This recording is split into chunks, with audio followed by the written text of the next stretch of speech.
je ne crois pas à la théorie de l'évolution, on était un singe, etc. Peut-être que eux, les Occidentaux, ils ont commencé par être des singes et ils sont développés. Ça, c'est leur histoire, pas de problème. Mais dans nos traditions, non. Dans nos traditions, tout ce que j'étudie, aucun ancien me dit que nous, on venait des singes. Ouais.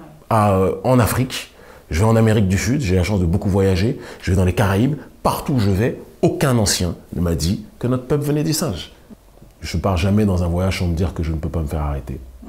Je ne pars jamais dans un voyage sans me dire que je ne peux pas me faire tirer dessus ou me faire tuer. Je ne pars jamais dans un voyage en me disant que je suis sûr de revenir voir mes enfants.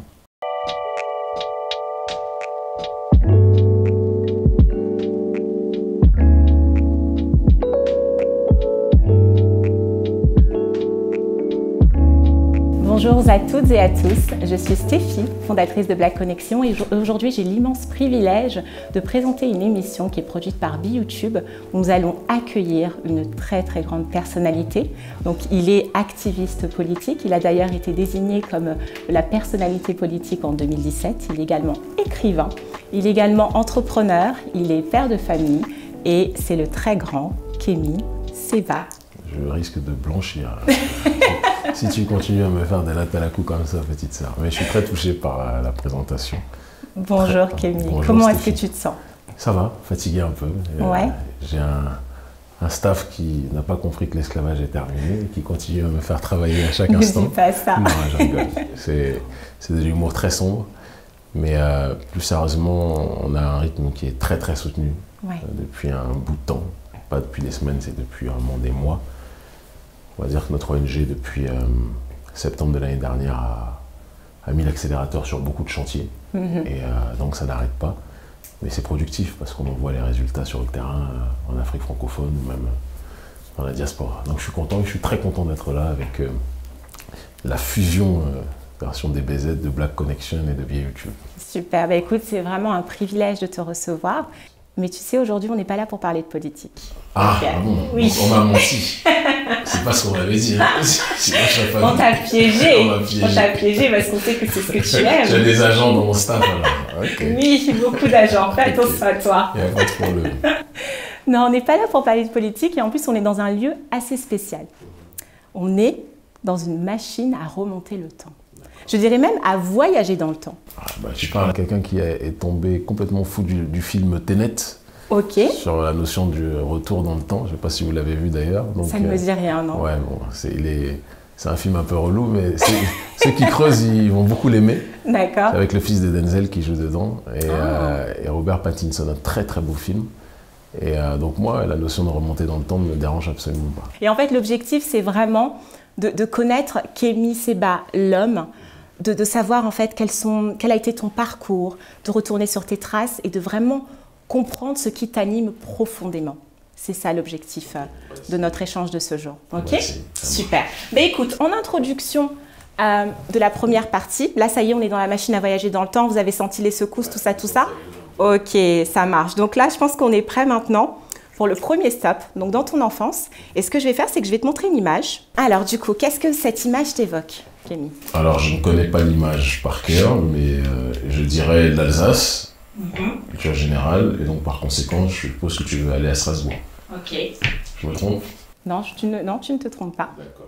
Et qu'est-ce que ça t'évoque, Strasbourg? Strasbourg, pas grand-chose parce que j'ai pas vécu. Et en fait, les gens souvent se trompent parce qu'ils voient dans les définitions souvent diabolisantes qu'on donne de moi, on dit Kémy Séba est né à Strasbourg, donc ils pensent que j'ai vécu à Strasbourg. Or, je n'ai jamais vécu à Strasbourg, j'y suis né. Tu es né à Strasbourg. Mon petit frère est né 1 an et demi après moi, et je pense que peu de temps après sa naissance, mes parents ont quitté Strasbourg. D'accord. Donc je n'ai aucun souvenir de cette ville.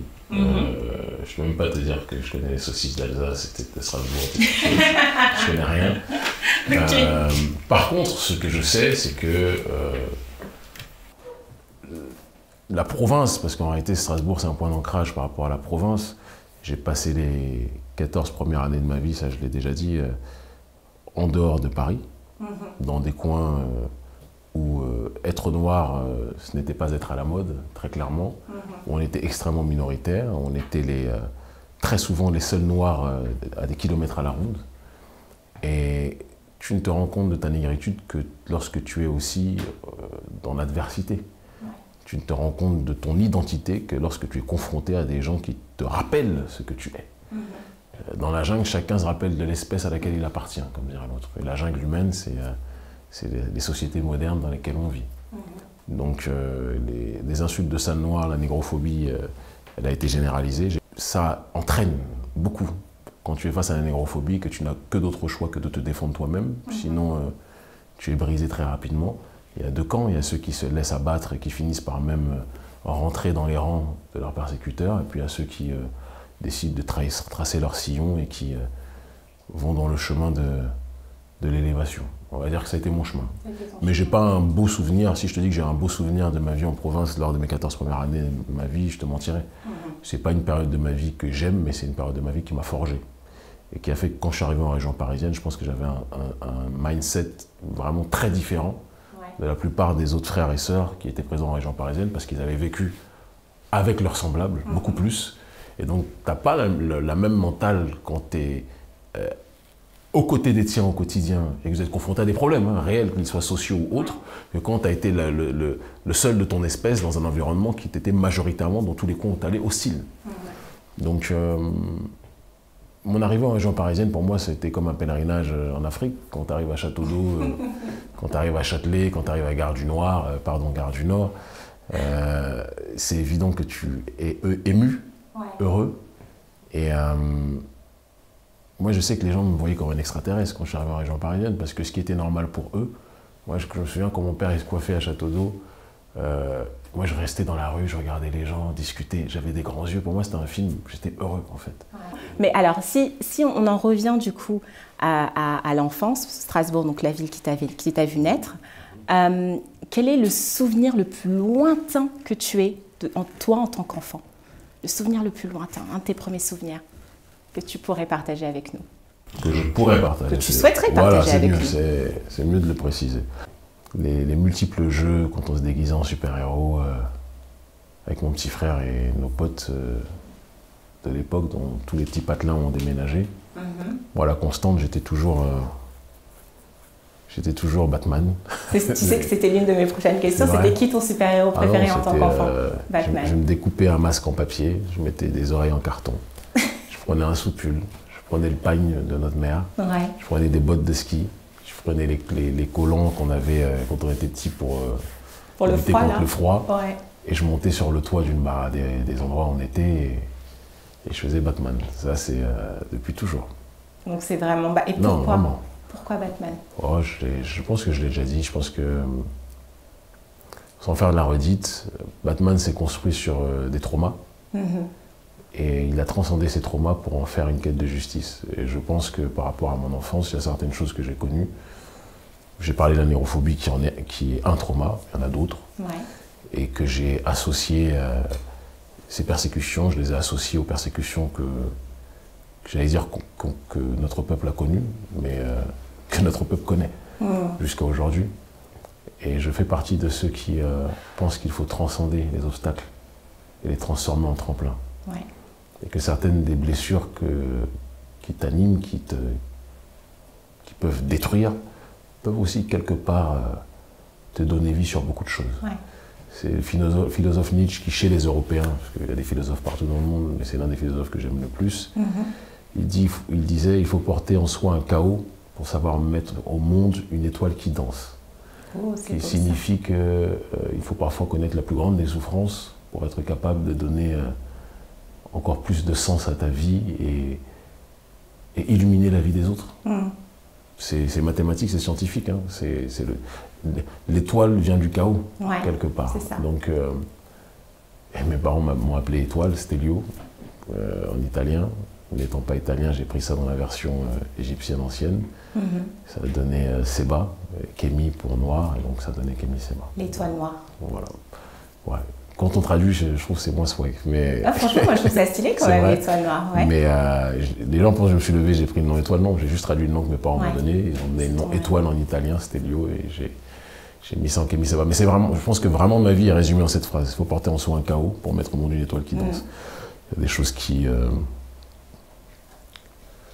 Il y a des choses qui m'ont sans doute un peu bousillé sur certains points. Et J'ai su transformer ça intelligemment, je pense. Même si celui qui te dit qu'il guérit de toutes ces blessures, c'est celui qui ment. Il y a toujours des plaies qui seront toujours ouvertes, c'est comme ça. On avance avec. Bien sûr, l'autodétermination, c'est refuser d'être déterminé par autrui, c'est se déterminer par soi-même. Donc être capable de transcender les blessures et les cicatrices pour avancer. Voilà. Ce que tu fais brillamment. Ce qu'on essaye de faire, c'est pas toujours simple, mais on essaye de le faire. On est dans un combat où on se bat contre les forces extérieures, mais on se bat aussi parfois contre nos frères, malheureusement. Parce qu'il y a des gens, dès qu'ils te voient élever les consciences des gens, leur seule obsession, ça va pas être de lutter contre ton adversaire extérieur, ça va être d'essayer de te diffamer, de te salir, de mentir. Parce qu'ils n'ont pas compris qu'ils ont une lumière en eux, ils voient la lumière qui est chez toi. Et moi, je dis toujours, allumez vos lumières, plutôt qu'essayer d'éteindre celle des autres. Ouais. Voilà. Bah, écoute, merci beaucoup pour cette explication, déjà l'explication même sur ton nom. Donc on franchement, c'était pas fait exprès, mais ouais, on est arrivé, on est passé de Nietzsche à Kémy Séba. Moi-même, là, je vais me réécouter pour voir comment je... Non, mais très bien. Et est-ce que tu crois justement que les prénoms ont une influence sur nos vies? Tu crois en ça? Je pense profondément que les prénoms ont une connotation programmatique. Et c'est évident que c'est porteur d'énergie, ça a un sens. Les prénoms ont un sens. Et même si tu changes de prénom, il faut toujours garder le sens du prénom, c'est important. Et oui, même moi, mes parents, que le nom Stelio qu'ils m'ont donné, m'ont dit, je ne rentre pas dans les détails, je crois que j'en avais parlé dans un de mes livres, qu'ils avaient été voir une tradipraticienne qui leur avait dit beaucoup de choses par rapport à ce que je serais quand j'allais grandir. Et ça, c'est quelque chose d'authentique et de certifié. Et bon, elle n'avait pas raison sur tout, mais elle avait raison sur beaucoup de trucs. Sur beaucoup de choses. Ouais, que votre fils, quand il grandirait, il toucherait beaucoup de gens. Et la notion d'étoile, rien ne se fait au hasard, je pense. C'est pour ça que même moi, quand je prends les noms de mes enfants, je choisissais avec leur mère des noms. C'était des noms par rapport à un destin bien précis. C'était important, bien sûr. Très, très important. Super. Et tu nous parles, tu nous as parlé voilà, de toi en tant que père, des noms que tu choisissais pour tes enfants. Si ta maman devait te décrire avec un mot, Kémy enfant, quel mot ça serait? Turbulent. Turbulent. Alors, je pense que turbulent en tant qu'adolescent, quand j'étais petit, peut-être hypersensible, tout le temps amoureux, hypersensible. Ouais, j'étais amoureux de mes maîtresses. Là. Quand je revois leur tête des années plus tard, je me dis KS, t'étais pas sérieux. Mais ouais, je pense qu'elle dirait hypersensible. Adolescent, c'était autre chose. Ouais. Enfant hypersensible. Je pense. Très bien. Et pour clôturer cette première étape, donc ce premier stop sur l'enfance, est-ce que tu penses que dans ton enfance, il y a un événement qui a marqué en fait ta vie pour que tu sois aujourd'hui cet homme engagé que tu es? J'en ai parlé un peu tout à l'heure. Je pense que la négrophobie d'un côté et d'autres aspects sur lesquels on ne va pas revenir tout le temps de l'autre, mais ont forcément façonné et forgé la personne que je suis. Il n'y aurait pas de Kémy Séba si je n'avais pas connu une négrophobie plus brutale et violente quand j'étais gosse. Dans ton enfance? Oui, non, très clairement. Que ce soit moi, enfant, ou que je vois le comportement des gens avec mes parents. Mon père, sur les papiers on dit médecin, donc on pense qu'il est blindé. Mon père a ouvert un cabinet au début de sa carrière, alors que c'était un étudiant en médecine surdoué, et un médecin à la base surdiplômé. Il a ouvert un cabinet en médecine. Il a fait des emprunts partout. Il a été ruiné, parce qu'il a été dans un coin, les gens se sont dit, quoi, tu crois que nous on va aller dans un coin, c'est un négro qui est là, un nègre qui est là, t'as qu'à aller faire ça en Afrique, etc. Bon, des années plus tard, je me dis, peut-être qu'il aurait dû. Mais ça l'a bousillé. Et moi, c'est des choses, je ne connaissais pas les détails, mais je voyais mon père souffrir. Je voyais mon père souffrir, je voyais mon père, je voyais ma mère.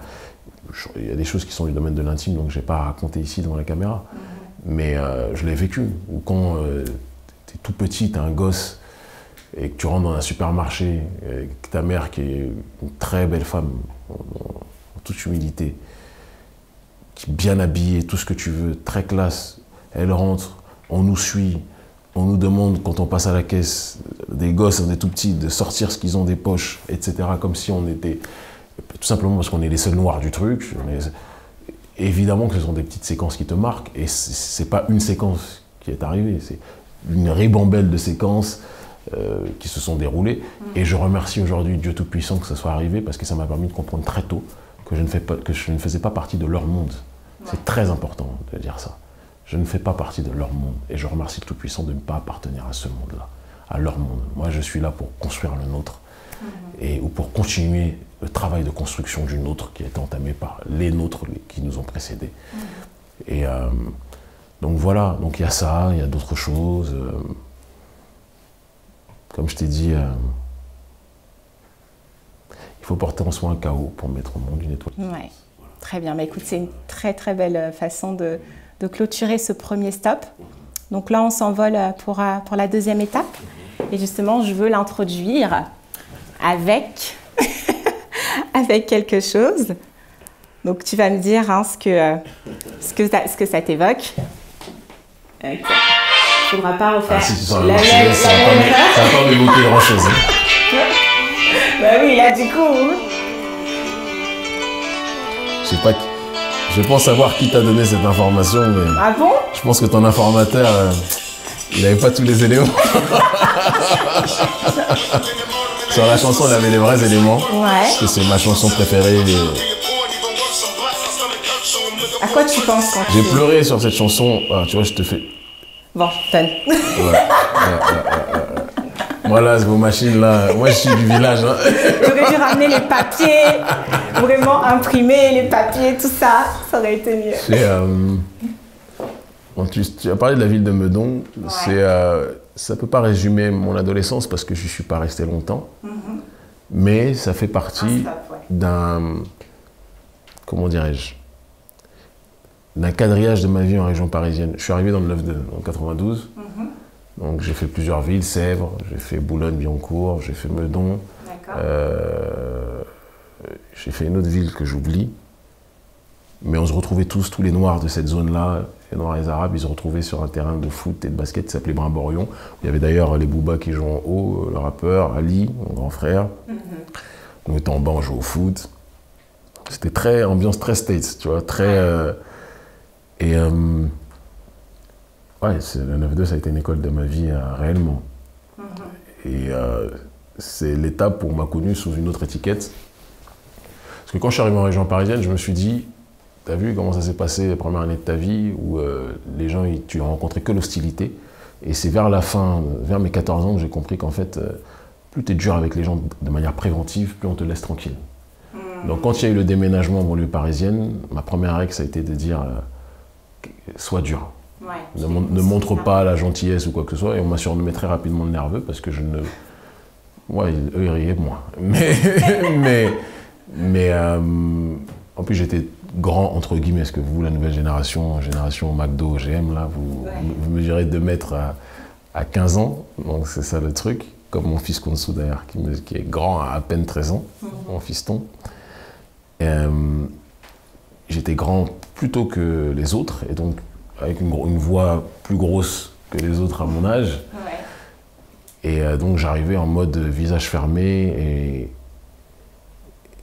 et j'ai eu raison avec le recul d'être comme ça. Parce que la banlieue parisienne est un monde très particulier, il ne faut pas qu'on se mente, où la violence urbaine est normée, c'est devenu une norme, et c'est la loi du plus fort. Et mes multiples déménagements, parce que mes parents, ils étaient mutés à gauche, à droite. Quand mon père a été ruiné dans son cabinet, qu'est-ce qu'il a fait? Il a commencé à faire des gardes partout où il pouvait aller, etc., pour récupérer de l'argent et compagnie, et essayer de retrouver une vie équilibrée. Médecin béninois qui a obtenu la nationalité française après. Mais les médecins étrangers, c'est une longue histoire. Ils n'ont pas le même traitement que les autres médecins non plus. Enfin, c'est toute une histoire. Et... ouais, donc j'avais cette capacité d'adaptation, je pouvais aller d'un endroit à un autre et m'adapter au paysage local dans lequel j'étais. Et quand je suis arrivé en région parisienne, pour moi c'était à la fois quand je voyais des Noirs, j'étais hyper content, et en même temps quand je voyais certains Noirs dont j'avais l'impression que la mentalité était complètement absorbée par d'autres communautés. Par exemple, je le dis aujourd'hui, on peut le dire avec fluidité, j'en parle souvent avec des des frères même d'autres communautés, hein, des frères de lutte, entre guillemets. Ouais. Dans la rue, beaucoup de Noirs ont été, mon grand frère Jean Gabin MC Jean Gabin le dit merveilleusement bien, c'est comme s'ils ont été matrixés par la mentalité, par exemple, de la communauté maghrébine, d'autres communautés, etc. Parce que la communauté maghrébine étant plus monolithique, même s'il y a des diversités avec une langue plus ou moins commune, une religion, etc., eh bien forcément, le substrat de cette réflexion a marqué d'autres communautés qui étaient beaucoup plus disparates, les communautés noires, d'accord? Et donc je remarquais beaucoup que les Noirs que je rencontrais des quartiers, ils étaient plus en mode très arabisés dans leur mentalité, chose qui n'était absolument pas mon cas. Moi, quand je suis arrivé, l'exemple des Noirs que je regardais, avec le recul, je me dis, bon, je ne suis pas sûr que c'était la meilleure chose non plus, mais j'étais plus dans une vision de regarder ce qui se passait aux États-Unis qu'être influencé par quelconque communauté non noire. C'était impensable. Ouais. Donc parfois, même si j'étais content de voir les miens, je rencontrais des frères qui n'avaient pas mon logiciel, qui n'étaient pas en mode noir, fiers de l'être, etc. Non, ils n'avaient rien à voir avec ça parfois. Ouais. Ça créait aussi des altercations. Tu avais certains blancs ou certains arabes qui voyaient en moi une grande gueule, qui ne se laissaient faire devant personne, qui était assez conscient de qui il était. Pas arrogant, mais j'ai ce port de tête issu de ma mère, qui est une femme très, peut-être trop, mais on n'est jamais trop, très fière, et qui toujours a le menton pointé vers le ciel. Et donc j'étais très... je baisse les yeux devant personne. Et ça, je pense que ça ne m'a pas quitté non plus. Et donc, ouais, je me bagarrais beaucoup. Et en même temps, c'est les premiers coups donnés qui donnent le tempo de comment tu vas te respecter ensuite. Donc au bout d'un moment, les gens me laissaient beaucoup tranquille.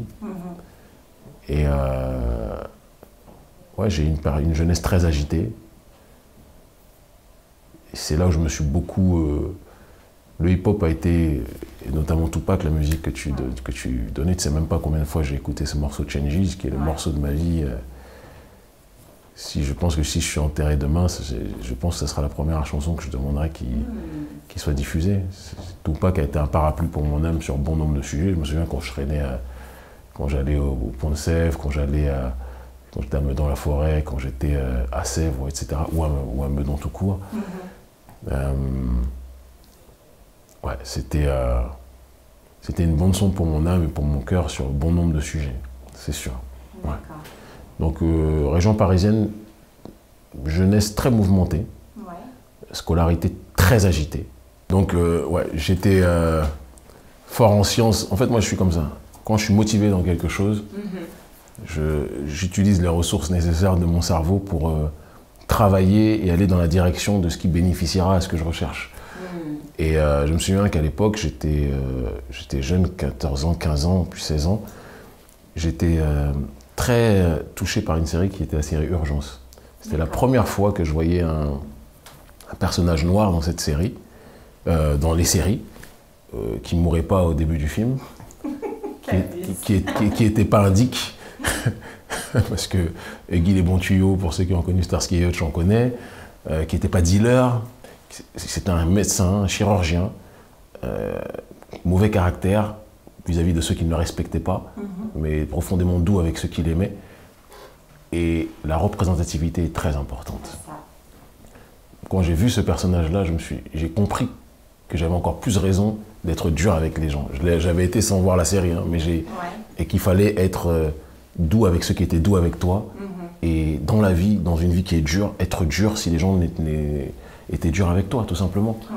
Il m'a beaucoup apporté. C'est un personnage dont l'existence fictive m'a beaucoup apporté, vraiment. Et ça m'a donné envie de faire médecine. Alors, c'était pas du tout pour mon père qui était déçu, parce qu'il se disait, attends, j'ai fait médecine pour... Mais bon, ça a duré que quelques temps. Et donc, je travaillais, j'étais très fort en maths, en physique, chimie, etc. J'ai fait section scientifique d'ailleurs. Mais il y a quelque chose qui était plus important pour moi que les maths, que la série Urgence ou autre, c'est que j'avais besoin de connaître mon histoire. Et c'était évident que ce n'était pas en section scientifique qu'on t'apprenait l'histoire de ton peuple. Et donc il arrivait un moment, en première scientifique, j'étais entouré de plein de petits Français qui faisaient des blagues sur cosinus, sinus et tout ce qui s'ensuit. Sur leur calculatrice, hein, en gros. Et moi, ma préoccupation n'était pas celle-ci, c'était de connaître l'histoire de mon peuple. Pourquoi on en est arrivé là? Pourquoi on faisait l'objet d'autant d'hostilité? qu'est-ce qu'on avait bâti, construit auparavant. Et donc j'ai commencé à sécher les cours en première scientifique, j'encourage personne à le faire. Et pour aller à vers un lieu que je fréquentais déjà quelques temps avant, pour trouver mes petites amies, etc., qui était Châtelet-Les-Halles. Okay. À l'époque, le Forum des Halles, c'était la mecque de la jeunesse noire de banlieue parisienne, jeunesse afro-caribéenne. Mes premières vraies histoires d'amour, je les ai eues en chopant des numéros de téléphone à la sortie de l'Escalator. Ouais. Et j'avais découvert lors d'un rendez-vous avec une sœur qui m'avait posé soit un lapin ou il était en retard, je me souviens même plus, je crois que c'était un lapin. Il y a une petite dédicace aujourd'hui. Ouais, bon, genre, bref, je ne vais pas trop parler, mais beaucoup de l'ancien temps là m'écrivent aujourd'hui. Mais aujourd'hui, j'ai plus de temps. Et plus sérieusement, j'ai découvert la bibliothèque de Beaubourg à cette époque. Et je pense que personne ne peut imaginer le nombre d'heures que j'ai passé dans cette bibliothèque à lire tout ce qui avait trait aux Noirs, que ce soit des Noirs d'Afrique, des Noirs des Caraïbes, des Noirs des États-Unis. À tel point qu'à un moment, je prenais mon sac le matin, mes parents pensaient que j'allais en section scientifique, en première S. En fait, j'ai fait un trimestre de première scientifique, et les 2 autres trimestres, j'étais dans la rue à Châtelet-Les-Halles tout le temps, et au forum, et à la bibliothèque de Beaubourg.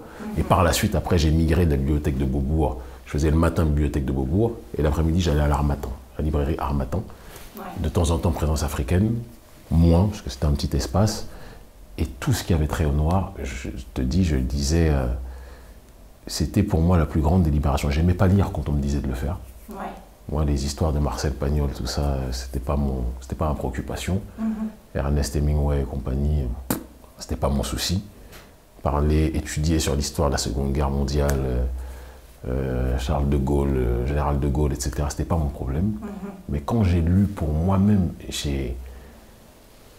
je pense que personne ne peut imaginer, ne peut comprendre, s'il n'a pas vécu ça, ce que c'est, ce sentiment de puissance, que de t'enquérir de cette science qui te permet de maîtriser l'histoire de ton peuple. Le savoir, il n'y a rien de plus beau, il n'y a rien de plus grand, il n'y a rien de plus puissant.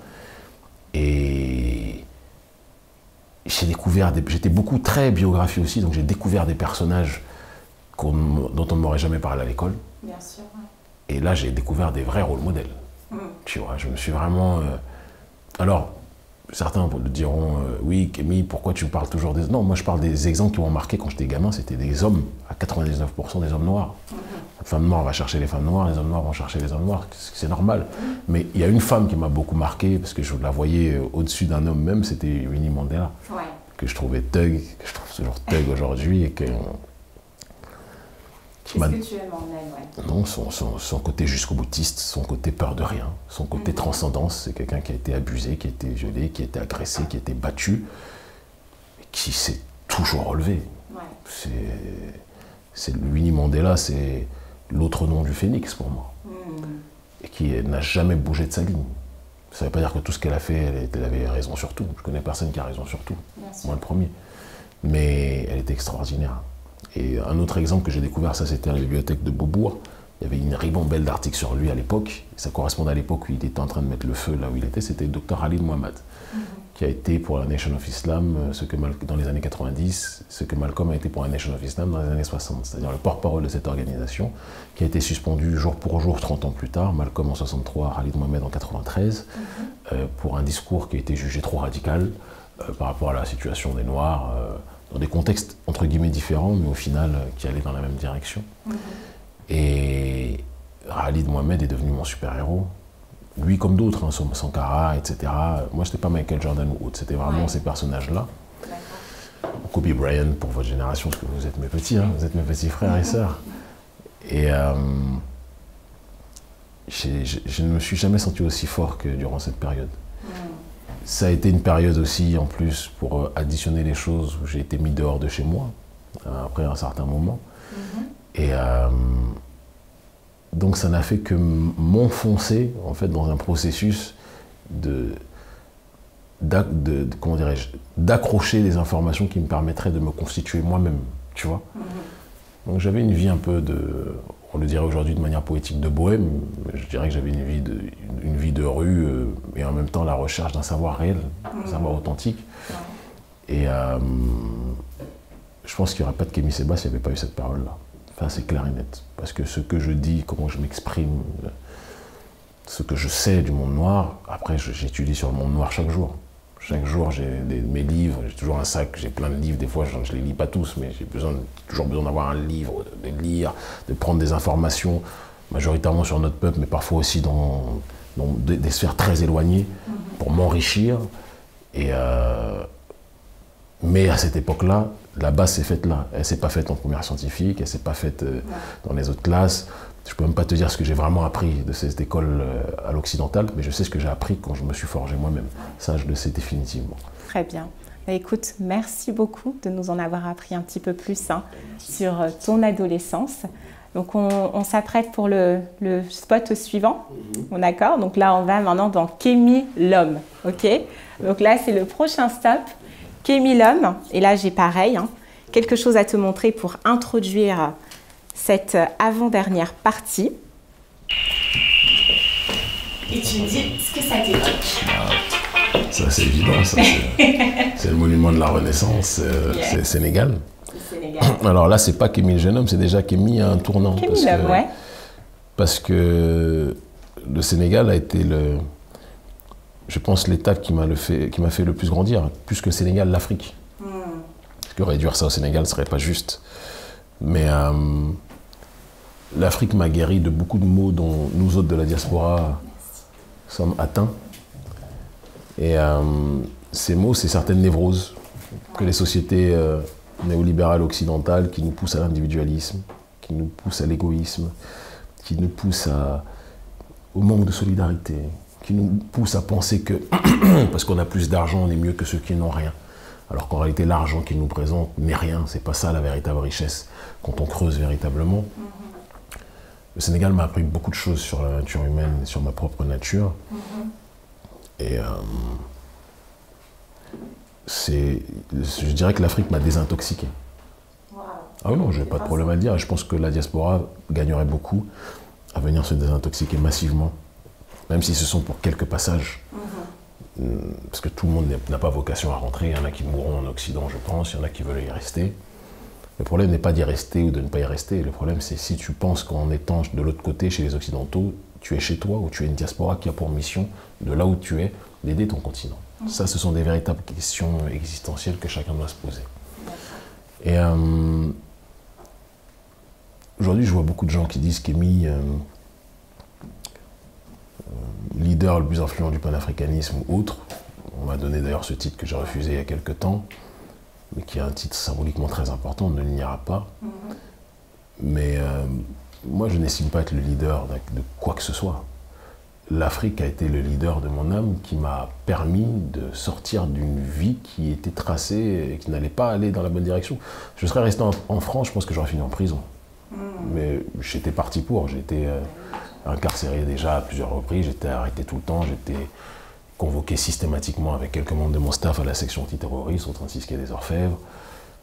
On était surveillés, je le suis encore plus aujourd'hui certes, mais le combat a pris une ampleur très différente. Aujourd'hui, ils ont peur de notre influence. À l'époque, on n'avait pas du tout le millième de cette influence en France. Aujourd'hui, on est surveillé, mais ils savent qu'ils doivent faire attention aussi dans tout ce qui est fait. Parce que tout acte contre nous peut se retourner contre eux sur beaucoup de choses. Et non, l'Afrique m'a... J'étais dans un cycle, en fait, très nihiliste en France, où c'était la destruction pour la destruction, c'était pas la construction. Pas la destruction au sens de l'anarchie, mais la destruction d'un système que j'estimais être un système négrophobe profondément. Mais je pense que je ne m'exprimais pas de la bonne base. Parce que c'est un territoire qui n'est pas le mien, quoi que j'en dise. Et non, ça nous rend névrosés, la France, sur beaucoup de points. L'Afrique m'a permis de déguiser ma vision sur beaucoup de sujets. Ok. Et du coup, là, on est dans cette partie sur Kémy, du jeune homme à l'homme. Moi, ce que j'ai envie de savoir aussi, c'est qu'est-ce qui, en fait, te fait te lever tous les matins, Kémy?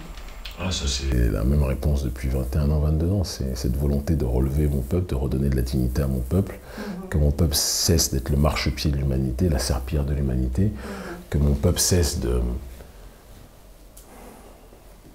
de penser que tout ce qui est extérieur à lui-même est la solution et tout ce qui est lié à lui-même est la perdition. Non.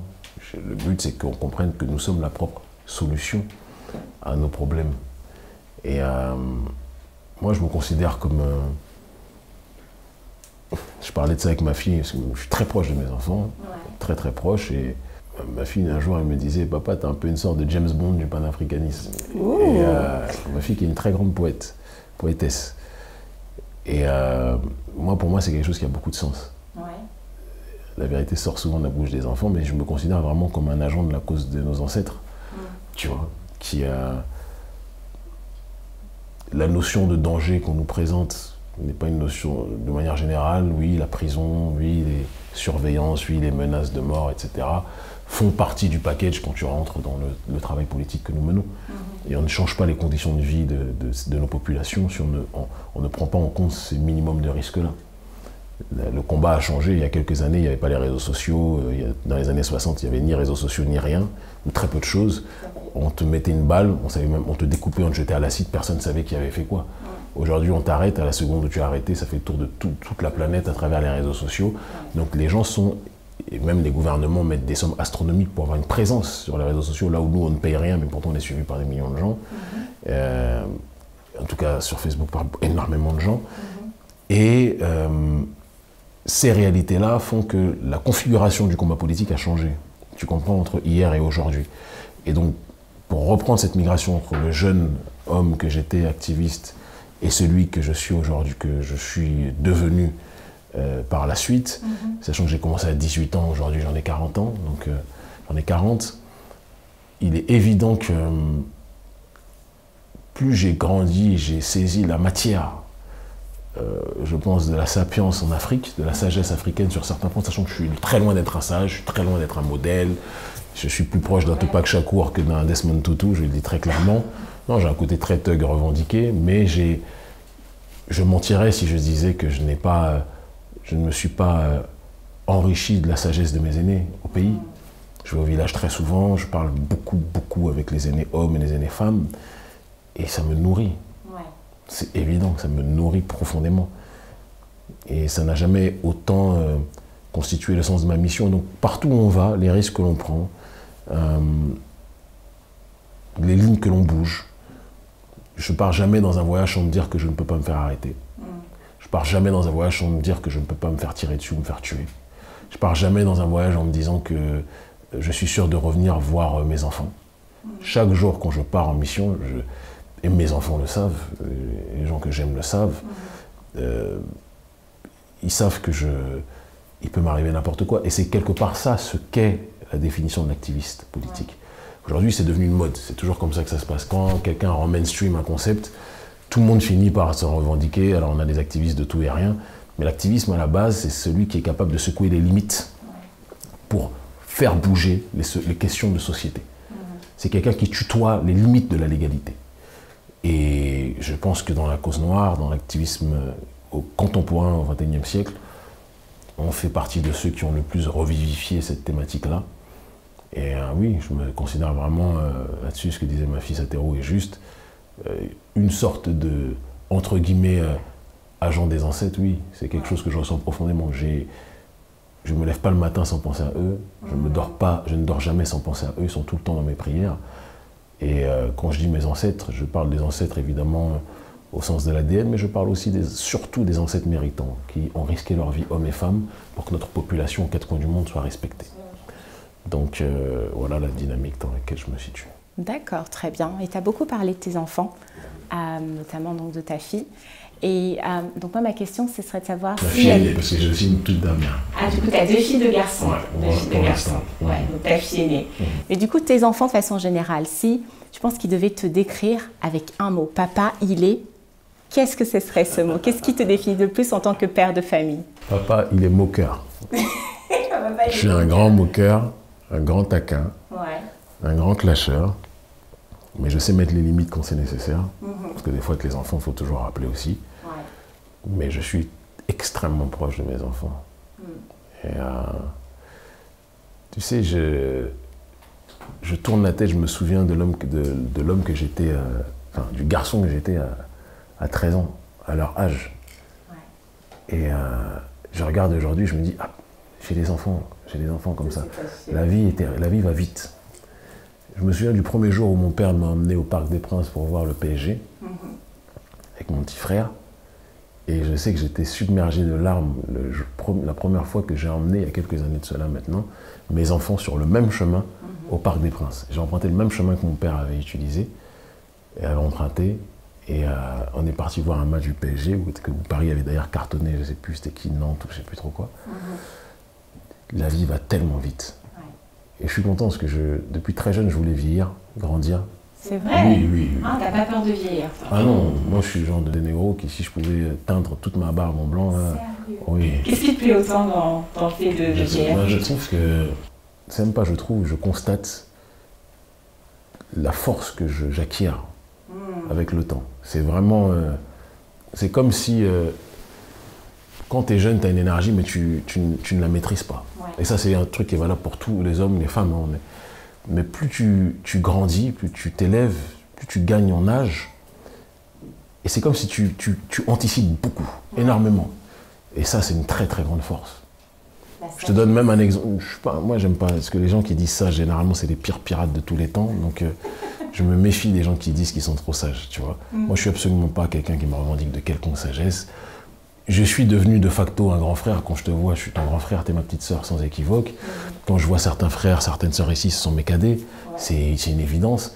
Et j'en suis heureux. Mes poils blancs ne trompent pas, tu vois. Mais comment je pourrais formuler ça?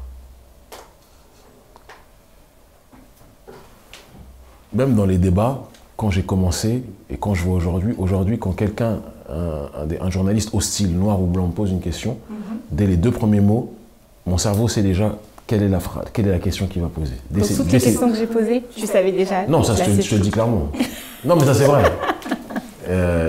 C'est un médecin cubain là, qui me disait il n'y a pas si longtemps que j'ai comme une sorte d'accélération de la pensée. C'est-à-dire que je vais discuter avec quelqu'un et j'anticipe déjà sur ce qu'il va dire dès les 2-3 premiers mots. Tu vois?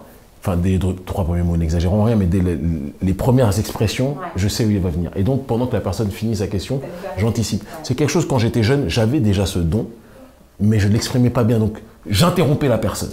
C'est-à-dire que la personne posait la question, et parce que jamais elle voulait venir, je l'interrompais. Or, maintenant, non. Je sais où tu vas en venir. Et moi, ça me laisse le temps de développer. Et je réponds, ouais, je souris. Là, encore une fois, je souris que quand je suis avec des gens que j'aime. Parce que ça aussi, c'est quelque chose qui a pu être mal compris à une époque, et j'aime beaucoup ce que Mohamed Ali en disait.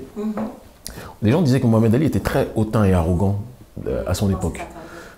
Il n'avait pas compris qu'il y a deux types de publics auxquels tu t'adresses. Mohamed Ali était souvent invité dans des médias tenus par des gens qui lui étaient hostiles. Les gens n'étudient pas le contexte historique. Et donc, quand tu es dans un contexte qui est hostile, tu réponds, quand tu es noir, avec une certaine arrogance. Mais ce n'est pas l'arrogance vis-à-vis de ton peuple, mais l'arrogance vis-à-vis de ceux qui te dénient ton droit d'être fier. Et moi, ce que j'ai fait quand on m'a connu au départ, c'est que j'ai parlé avec une foi en moi. Si personne ne croit en toi, il faut que tu crois en toi-même. Et donc, j'étais très, très ferme, je souriais pas. Je les regardais, dans ma tête, je voyais que des bolos, excuse-moi de dire ça comme ça, mais en gros, c'était ça. Et j'emploie un langage, vous êtes des jeunes, donc je vous parle comme ça. Mais et certains disaient qu'Émile est hautain, qu'Émile est arrogant, mais ils ne comprenaient pas, je ne m'adressais pas à eux. Et c'est ça le manque parfois de recul que les gens ont. Donc certains ont dit qu'Émile, ah, t'as vieilli, t'as mieux. Non, c'est que tu ne comprenais pas que je m'adressais à des gens qui m'étaient hostiles. Aujourd'hui, avec les réseaux sociaux, je n'ai même pas besoin de parler aux autres. Je parle aux nôtres, donc pourquoi tu veux que je serre les dents quand je suis avec ma famille, avec ma communauté, avec des gens que j'aime? C'est pour ça que quand j'ai commencé à percer dans les médias en Afrique, notamment la première grosse chaîne privée du Sénégal, la 2STV, où j'étais chroniqueur politique, maintenant je suis à Vox Africa, les gens ont dit « Kémy, on est choqués, on te voit sourire, on te voit faire des réflexions, développer. » Je dis « Mais vous pensez que sur BFM, je pouvais faire ça quand on m'invitait 10 minutes où j'étais à charge? On me présentait comme le nazi noir en introduction, 90% du temps, puis après je devais juste parler pendant quelques minutes. Mais j'étais évidemment dans une démarche d'autodéfense. Mais c'est maintenant que les gens... Donc quand je dis la phrase, ils finiront par comprendre, je ne parle pas de l'extérieur, je parle de notre communauté. Très très bien, ok. Et je sais que tu es un très très grand passionné de métaphysique. Ah ça. C'est quoi qui te plaît dans la métaphysique? C'est de réaliser que, contrairement à ce qu'on pense, le réel n'est pas le visible, mais c'est l'invisible. Et c'est l'invisible qui guide le visible, et non pas le visible qui guide l'invisible. On est dans un monde de l'abêtissement de l'âme, de l'abrutissement de l'âme, où on a fini par ne prendre en considération que ce que l'on peut toucher, ce que le palpable. Ouais. Quelqu'un va construire un puits, ça aura plus d'importance qu'il construise un puits dans un village que quelqu'un qui réveille des âmes dans ce même village. Or, c'est l'âme qui est capable de construire le puits. Le puits, ça te sert à te nourrir de matière. Mais ce qui nourrit le monde, c'est l'esprit, c'est l'énergie. Et le mot le plus fréquent aujourd'hui dans ce monde, c'est le concret. Concrètement, qu'est-ce que tu dis? Concrètement, parce que les gens, en fait, s'ils ne peuvent pas toucher, ils ne peuvent pas saisir. Ouais. Mais l'air que tu respires, tu ne le vois pas. Tout à fait. L'air que tu... Je veux dire, l'oxygène qui fait que notre peuple et que l'humanité est présente aujourd'hui, on ne la perçoit pas, on ne la voit pas. Tu comprends? Pourtant, c'est quelque chose qui existe. Le Créateur, quel que soit le nom qu'on lui donne, les gens ne le voient pas. Même s'ils ne le voient pas, c'est ce Créateur-là qui fait que nous sommes là. Et donc, cracher sur l'invisible au motif que parce qu'on ne voit pas, on ne le comprend pas, c'est la réduction, c'est l'abrutissement de l'âme au premier sens du terme. Et je me suis passionné, ça a commencé au départ par un Nation of Islam, où il y a eu beaucoup de clés que j'ai appris dedans. Et après, en étudiant beaucoup, que ce soit les Ahmadou Mpateba, et surtout en tombant sur les René Guénon, ou même en m'intéressant à la mystique des Rastafari, avec Melchizedek, dont l'équivalent est Ridr, dans le monde des soufis, dont parlait Kadira, dont parlait Ahmadou Mpateba. La métaphysique et la question de la science de l'invisible m'a galvanisé, m'a bouleversé. Et m'a fait comprendre que si notre peuple se préoccupait beaucoup plus de cette question, on ne serait pas dans des frontières artificielles. Un tel est chrétien, un autre est musulman, un autre est ceci, un autre est cela. On verrait qu'au-delà de ces religions qui ne sont que des branches, il y a un tronc commun. Et je ne peux pas prôner l'unité des miens sans chercher l'unité sur le terrain aussi spirituel. Et cette unité passe par la connaissance primordiale et pas la connaissance intermédiaire. Certains vont se revendiquer, oui, je suis congolais, donc moi c'est la spiritualité Congo. Ah, je suis béninois, donc moi c'est le vaudou. Ils ne comprennent pas que ces spiritualités évoquées sont des spiritualités intermédiaires. Avant que le Congo, avant que le Dahomey, avant que tous ces royaumes existent, il y avait déjà une spiritualité. Spiritualité vient du latin spiritus qui signifie esprit. L'esprit n'a pas attendu la création de ces royaumes intermédiaires, mais l'esprit est là depuis l'état primordial. Et c'est pour ça que nous parlons, que je parle et que d'autres parlent de cette notion de la tradition primordiale. Et quand j'en parle, celui qui en a été le plus grand théoricien, c'est un individu nommé René Guénon. Et les gens vont dire, mais René Guénon est blanc, Kémy Séba est panafricain. Mais René Guénon, pour moi, n'est qu'un outil. Il n'est absolument pas une finalité. René Guénon n'a rien inventé, il a retranscrit ce que nos aïeux eux-mêmes avaient déjà théorisé. Et donc, ce qui m'intéresse, c'est l'unité en tout point. Et il y a un ouvrage, je crois que c'est de Fridtjof Schuon, un Suisse, lui aussi préoccupé par la métaphysique et la tradition primordiale. Son ouvrage était l'unité fondamentale des religions. Je comprends profondément ce qu'il dit quand il rappelle que ces religions ne sont que des branches, mais que la racine, la tradition primordiale, le message primordial de Dieu, c'est justement ce secret de la métaphysique, ce secret de l'invisible. Et moi, c'est ce qui me parle, c'est ce qui m'anime. Je ne pourrais pas mener ce combat si je n'avais pas une compréhension de cela. Je ne peux pas trop en parler parce que je suis toujours obligé d'avoir un discours accessible vis-à-vis de la masse. Je parle aujourd'hui à énormément de gens. Et donc j'ai la responsabilité d'être compris des gens. Mais c'est l'invisible qui me guide, ça je le dis très clairement. Ouais. Il y a des situations même que je ne peux même pas te décrire. S'il n'y avait pas l'invisible avec moi, mais je ne serais même pas vivant. Je te le dis sincèrement. Ou je serais peut-être encore en prison au moment où je te parle. Donc il y a des situations que je ne pouvais pas... Si c'était que de l'aide des hommes que je ne pouvais pas éviter. Et que l'invisible m'a permis d'éviter et m'a permis d'avancer simplement. Super. Donc que les gens se préoccupent de l'invisible. Quand on se... Je vais te donner même un dernier exemple, que Dieu me pardonne, parce que le temps avance. On vit dans un monde où on croit que l'Occident, le monde moderne, nous a appris que le passé, c'est être arriéré. Et que le futur, c'est le progrès. Le progrès dont il nous présente, dont il nous parle, et que certains même des membres de nos communautés ont fini par intégrer comme étant des choses positives, c'est le progrès de leur science. Une science sans spiritualité, une science païenne, comme on dit, ou, comment te dire, aujourd'hui, par exemple, qu'un homme puisse donner naissance, c'est le progrès. Qu'un homme puisse être enceint, c'est comme ça qu'on dit, c'est le progrès. Bon. un certain nombre de thématiques qu'ils évoquent, le transhumanisme et tout ce qui s'ensuit, etc., c'est le progrès. Et le passé, pour eux, c'est la barbarie. Ouais. Mais en fait, ils sont en train d'imposer leur histoire du monde, parce que ces derniers tenants du monde moderne sont les derniers nés de l'humanité. D'autres peuples les ont précédés dans l'histoire. Et donc, eux, leur passé, ils ont commencé par la barbarie, mais au moment où leur barbarie commençait, nous étions déjà dans une dynamique, nous autres, de royauté, sans essentialiser, sans globaliser. Moi, je ne parle pas de théorie, comment dirais-je, darwiniste, je ne crois pas à la théorie de l'évolution, on était un singe, etc. Peut-être que eux, les Occidentaux, ils ont commencé par être des singes et sont développés, ça c'est leur histoire, pas de problème. Mais dans nos traditions, non. Dans nos traditions, tout ce que j'étudie, aucun ancien me dit que nous, on venait des singes. Ouais. En Afrique, je vais en Amérique du Sud, j'ai la chance de beaucoup voyager, je vais dans les Caraïbes, partout où je vais, aucun ancien ne m'a dit que notre peuple venait des singes. Ouais. Tu comprends? Ouais. Mais l'histoire est toujours racontée par le chasseur et non pas par le chassé. Donc ils imposent une vision de l'histoire où pour eux le passé est la barbarie parce que leur passé fut barbarie, mais notre passé fut la totalité et la primordialité. Mais revenir en arrière et se préoccuper de la racine du savoir et de cette connaissance, non pas pour s'enfermer dans le passé, mais pour construire le présent, c'est pour nous la quête totale de sens. Et donc, c'est pour ça que tout à l'heure je te parlais du film Tenet, la notion du temps et la notion de la perfection, on n'a pas les mêmes directions.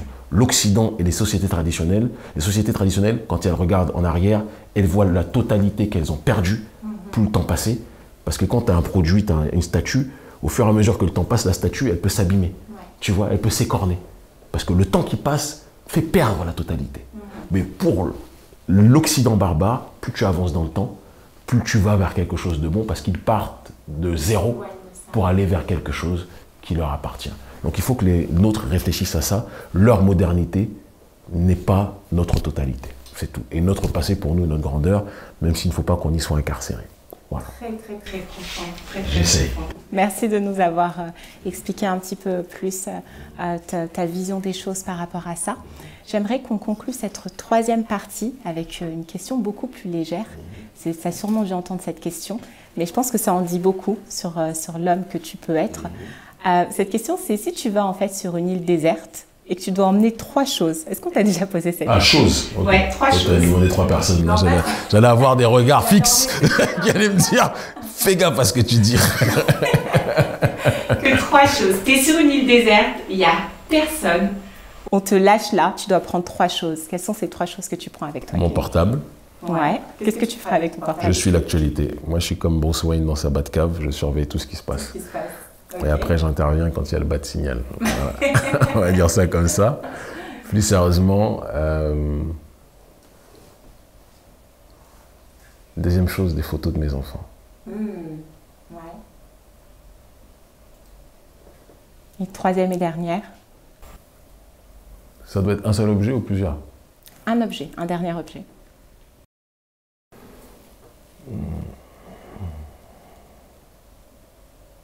Ça, c'est difficile, le troisième. Ouais. Le premier truc qui te vient à l'esprit? Un livre qui me relierait à la démarche de spiritualité. J'étais sûre. J'hésitais entre livres ou bien un petit son de Tupac, tu vois. Non, Tupac est gravé dans mon cœur, mais j'aurais besoin d'un livre. Un livre qui me relie. J'ai le livre en tête, mais je ne ferai aucune apologie. Mais un livre qui me relierait à la démarche spirituelle. Ouais. Okay. Totalement, ouais. Et est-ce que tu es heureux, Kémy? Je ne serai heureux totalement que quand mon peuple ne sera plus la serpillière de l'humanité. Mais je t'avoue que je suis plus heureux aujourd'hui qu'hier. Sur certains points. Il y en a d'autres où être heureux. Ouais. C'est quoi être heureux en vrai? C'est quoi être heureux? Je pense que chacun sa définition. Toi, est-ce que tu ressens? Moi, je ressens qu'il y a encore beaucoup de choses que je dois faire. J'estime que j'ai beaucoup fait, mais qu'il me reste beaucoup à faire. Mais est-ce qu'on finit jamais de faire, non? Il y a des gens qui arrivent à un moment, à un état de félicité, sentent qu'ils ont fait ce qui s'était fixé comme objectif. Moi, il me reste beaucoup. Il y a beaucoup de choses que jusqu'à aujourd'hui j'ai fait, que j'avais prévu de faire il y a 20 ans. Ouais. Je suis content de les atteindre, j'arrive. Et puis encore, il me reste encore certaines choses à faire. Okay. Dans la vie humaine, 40 ans, c'est beaucoup, c'est pas mal. Mais dans la vie politique, 40 ans, c'est minuscule. Donc il me reste encore beaucoup à faire. Mais je suis content d'être debout, d'être vivant et de voir les fruits de ce qu'on fait. Quand je vois en Afrique francophone aujourd'hui ce qui se passe, notamment en Afrique de l'Ouest, je suis très très fier du travail qu'on effectue parce que les acteurs locaux vous diront la responsabilité, au Mali notamment, ils vous diront la responsabilité qu'Urgence panafricaniste a dans tout ce qui se passe. En Guinée, pareil. Au Faso, pareil. Ça doit être ça la préoccupation pour moi. Donc, heureux, pas intégralement, mais je commence à avoir de la joie que j'ai cherché pendant très longtemps. Ouais. Parce que je vois mon peuple qui est pris d'un sursaut, que ce soit en Afrique ou aux Antilles. Et pour moi, ça n'a pas de prix. Tu as la gratitude pour ça. Ouais, j'ai la gratitude. Je ne remercierai jamais suffisamment le Créateur, le Seigneur de l'impossible, comme on dit, pour nous avoir permis de faire ça. Parce que nous, on n'est rien. Hein. C'est lui qui donne tout. Ouais. Et je pense qu'on n'est que des réceptacles et des outils. Et on fait notre part. Ouais. Donc là, dernière étape, et je veux l'introduire hein, comme les 3 autres, avec quelque chose que je veux te montrer. Et je vais avoir voilà, tes impressions. Qu'est-ce que cette image? Et ce que tu vas voir t'évoque.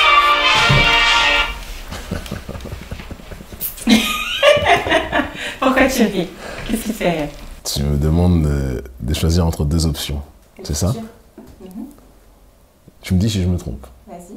C'est d'un côté, il y a la Marina, la présidence du Bénin, ou d'un côté, continuer à agir en sorte de Che Guevara du panafricanisme. C'est ça ou pas? C'est ça. Tu vois comment je suis perspicace. Faut applaudir, s'il vous plaît, quand même. À de gros applaudissements. Sinon, stop. Le dictateur. Crocodile.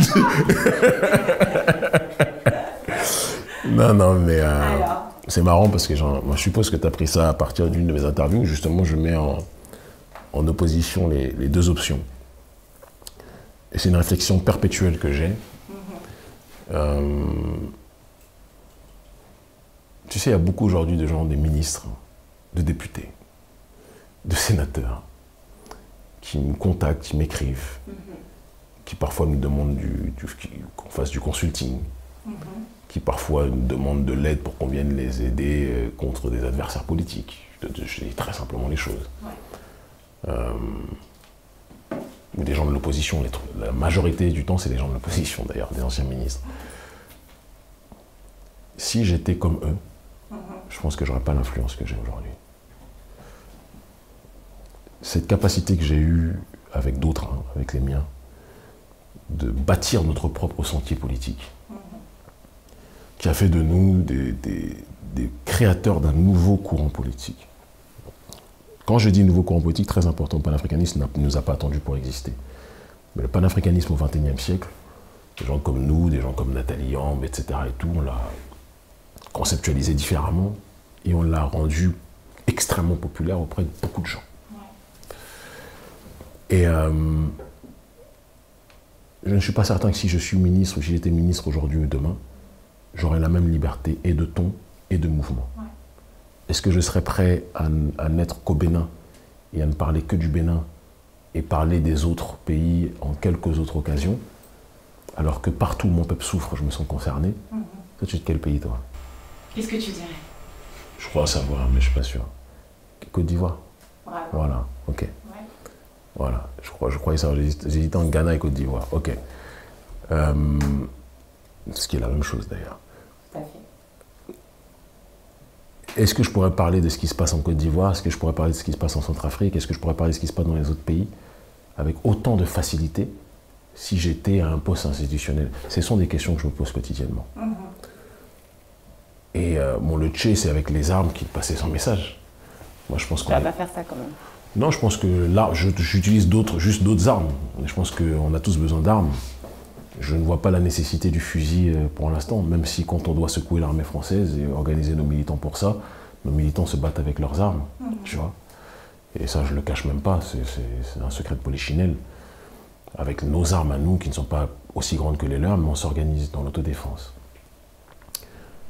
Mais je pense qu'armer les consciences, passer partout dans le monde noir francophone, et pas seulement, parce que j'ai fait beaucoup de mobilisations à Barcelone, à Madrid, au Brésil, à Salvador de Bahia, il y a 1 an et demi, je crois, chez les Noirs là-bas. Moi, c'est la mission qui m'épanouit le plus. Je me sens du plus clair au plus foncé, du plus jeune au plus âgé. J'aime tellement mon peuple que cette dynamique guévariste, pour reprendre l'option que tu donnes, du révolutionnaire qui propage le message partout, je pense que c'est en grande partie mon destin. Maintenant, je n'insulte pas l'avenir. Qui dit que je ne pourrais pas faire les deux le moment venu? C'est-à-dire être président ou autre et continuer à répondre le message partout. Kwame Nkrumah était président du Ghana, il a porté le panafricanisme pour tous les peuples. Kadhafi était président de Libye, mais il a porté le panafricanisme pour tous les peuples. Mais il ne pouvait pas se déplacer partout comme je le faisais, je pense. Parce que gérer un État, c'est pas la même chose que gérer une ONG. Et faut pas insulter l'avenir. Si je te dis que jamais je vais entrer dans la voie institutionnelle, j'y ai pensé ces dernières années. Tout le monde va te le dire, de toute façon. Ouais, après, il y a un truc qui est dommage au sein de notre peuple, c'est que les gens, en fait, ils ne voient la politique qu'à travers les titres.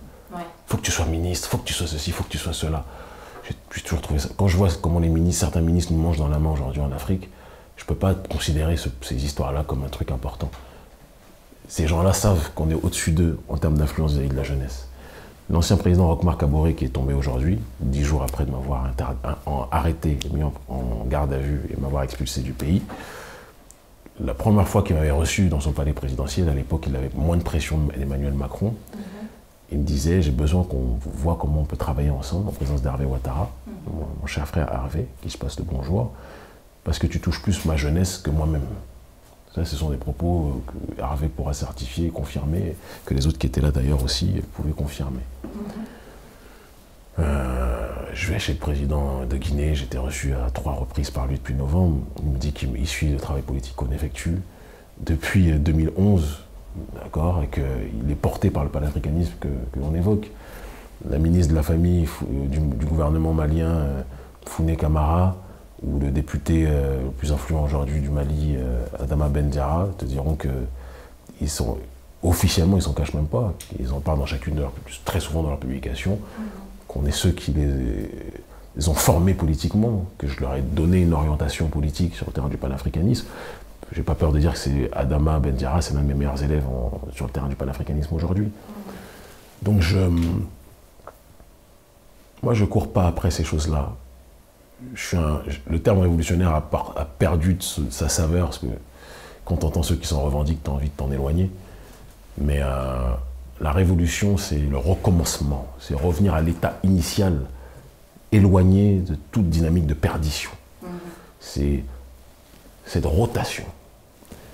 Et dans notre sens, pour revenir à la dynamique métaphysique, on est à un point de modernité qui nous asphyxie. Revenir à un état de primordialité, débarrasser de cette situation d'inéquité et revenir à un état qui va nous renforcer. Donc, je pense que c'est ce qui me correspond le plus. Mais je ne ferme pas la porte, parce que j'ai une aversion tellement profonde pour le gouvernement de mon pays. Et gouvernementalement, j'ai une aversion. Moi, je suis quelqu'un de profondément hostile aux gens qui s'accaparent tout, quand la majorité n'a rien. Je donne toujours l'exemple des 5 singes. Un singe prend 4 bananes. Et les 4 autres singes se partagent une banane. Le malade, ce ne sont pas les singes qui se partagent une banane. Tous ensemble, c'est le singe qui s'en a accaparé 4. En pensant que c'est ça le symbole de la force. La force n'est pas dans l'accaparement, mais dans le partage. Donc Talon, c'est le résumé de ça. Celui qui vole toutes les bananes. Et je ne le laisserai pas voler des bananes trop longtemps non plus. Donc, ni nous bananer non plus. Donc, chaque chose en son temps. Pour l'instant, notre agenda nous pousse à être partout. Là, dans peu de jours, on va partir hors du continent africain et européen. Je n'en dis pas plus, avec notre ONG. Et c'est notre mission. Mais je garde un œil sur ce dossier. D'accord. Voilà. Et donc, dans 10 ans, idéalement, Kémy Séba, il est où? Il fait quoi? Je serai là où il faut être pour encore plus faire accélérer le processus d'autodétermination de nos populations. Si ça passe par le fait de toujours présider l'ONG Urgence Panafricaniste, qui est en train de devenir une institution petit à petit sur le continent et dans la diaspora, on le fera. Si ça doit passer par diriger un pays, en l'occurrence le Bénin, pour après aller vers l'Union africaine, qui est un souhait, hein, l'Union africaine a toujours été un souhait à une certaine époque, on verra. Il y a une organisation, dans tous les voyages révolutionnaires que j'ai fait dans le monde, je fais des voyages révolutionnaires en Amérique du Sud, au Moyen-Orient, une organisation m'a beaucoup marqué dans sa formation théorique et politique, c'est le Hezbollah. Alors quand on entend Hezbollah, on voit des grands barbus avec des armes qui tirent, Allahu Akbar, etc. Bon, ça fait peur pour certains. Ok. Mais ce que j'ai retenu de cette organisation, c'est que c'est une organisation qui est plus forte que beaucoup d'États. Okay. C'est une organisation qui a son schéma de société, qui a sa façon de faire, qui a son idéologie. Et le dirigeant de cette organisation, Hassan Nasrallah, il est plus puissant que beaucoup de chefs d'État. Donc moi je pense qu'Urgence Panafricaniste est en train d'aller vers une voie. Aujourd'hui, tous les présidents dictateurs qui tombent là, en Afrique francophone, en Afrique de l'Ouest, Macron a tenu un discours il y a 3 jours où il parlait de nous. Où il parlait de ces activistes qui sont soutenus par leurs ennemis en gros. Ça m'a fait rire, quand on est soutenu par la France, il n'y a pas de problème, mais quand on est soutenu par les ennemis de la France, là par contre ça devient problématique, c'est normal. Et qui disait qu'en plus on s'attaquait à certains présidents, ils nous visaient directement, sans nous citer. Ils ont un problème avec nous. Et nous, on a un problème avec eux. Et je répète, on ne détruit pas Babylone en voulant reproduire Babylone. On détruit Babylone en inventant un autre schéma pour avancer. C'est Sankara qui disait « oser inventer l'avenir ». Oser l'inventer, c'est pas vouloir reprendre les postes qu'ils ont créés. C'est se créer sa propre voix. J'ai été censuré en France. Je suis l'une des voix aujourd'hui africaines francophones les plus audibles politiquement. J'aime pas le terme populaire parce que je ne suis pas un chanteur, mais les plus influentes, de très loin. On a tout fait pour me présenter comme un monstre vis-à-vis des miens. Aujourd'hui, il n'est pas compliqué de savoir qui est qui fait quoi et ce que je suis. Et mon accessibilité, malgré mon influence politique, rappelle aux Noirs du quotidien, de la rue, où qu'ils soient en Afrique, ou dans les Caraïbes, ou en Europe, que je ne suis bien qu'avec les miens. On ne peut pas tricher longtemps. Donc je suis très serein sur tout ça. Très bien. Voilà. Et quelle est la chose dont tu veux qu'on se souvienne, Kémy, le jour où tu ne seras plus là, à ton sujet? Que j'aurais essayé de redonner de la dignité à mon peuple. Voilà. Ça c'est sûr et certain. Ouais. Et je pense que j'aurais réussi sur certains points quand même. Je pense. Très bien. Mais seul Dieu est savant. Donc on dit si Dieu veut. Si Dieu veut. Voilà. Et dernière question, quelle est la chose la plus importante pour toi sur laquelle on doit se concentrer en tant qu'afro-descendant justement pour élever notre communauté? Sur notre mission individuelle pour renforcer notre force collective. Il n'y a de collectif fort que quand il y a des individualités fortes. Il y a de collectifs forts que lorsque les individualités comprennent leurs responsabilités. C'est comme si notre peuple c'est l'équipe de foot. Ouais.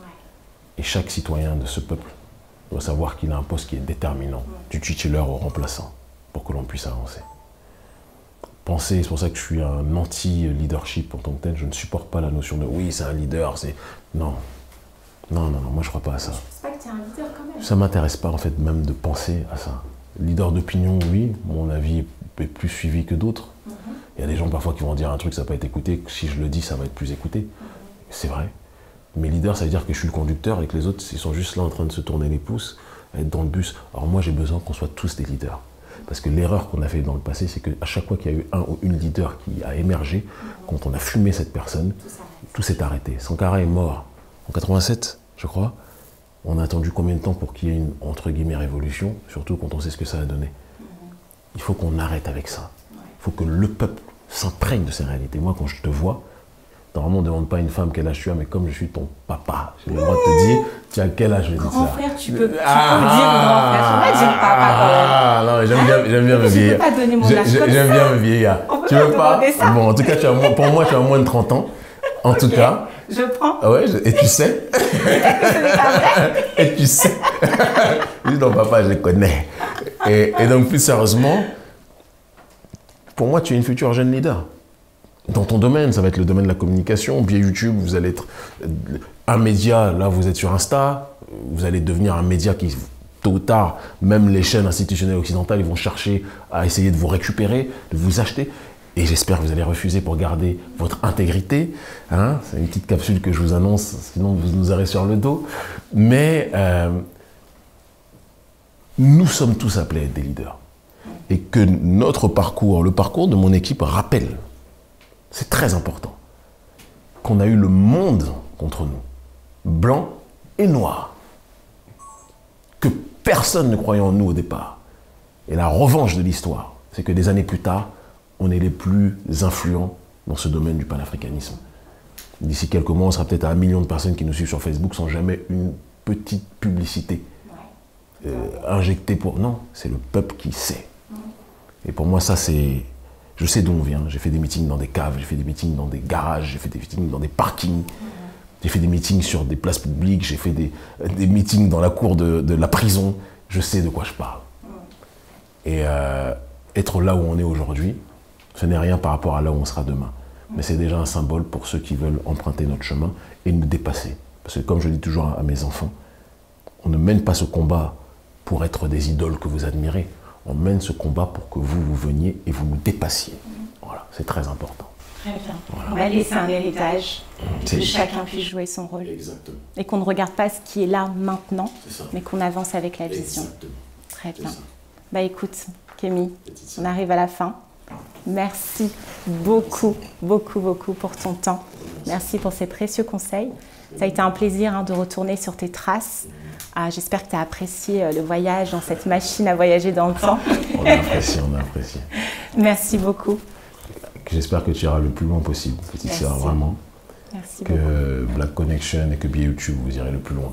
Merci. Et en tout cas, tant que vous serez dans cette ligne d'authenticité, d'amour, de fraternité, tu sais, il existe dans notre communauté 2 catégories de gens.